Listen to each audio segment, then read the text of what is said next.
Ристо Трајков од Валандово, единствениот на штипскиот пазар кој продава чист сок од калинка. Вели дека тој ваков сок произведува веќе 20 години, бидејќи за тој крај калинките се најкарактеристични. Сок од калинка во Валандово се произведува оддавна. Само тоа сега ние ја веќе 20 години го флашираме и го продаваме тука по пазарите. Каква е постапката за производство? Тоа се цади ладно, калинката се пресадува и се флашира во шишиња од пола до кило и пол шишиња и се замрзнува во пластични шишиња. Он е чист, не се става никакви конзерванси, ни шекер, ни вода. Тоа се става и се замрзнува. И после кога се одмрзна се конзумира, се троши. Сокот од калинка на Трајков е чист и тој за консумација не се разредува. Чисто се пие бидејќи он нема ни шекер ни вода. Колку време е потребно за да се произведе сокот од калинка?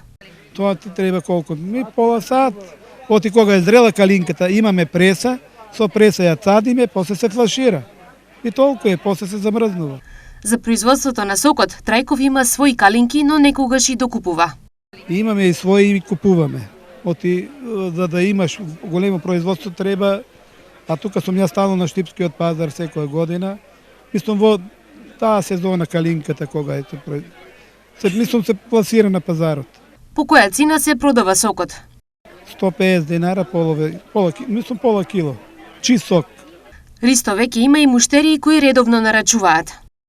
Доста има порачки, тие што порачуваат и на них им го донасаме.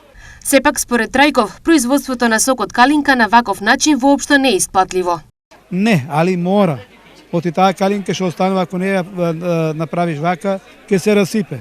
И мора да се цади сокот, па да се флашира, па да се замрзне. Освен сок, во сезона на калинки, Ристо ги продава и свежи. Да, продаваме калинка, тогаш јапонска јаболка, калинка, сезоната кога е тоа.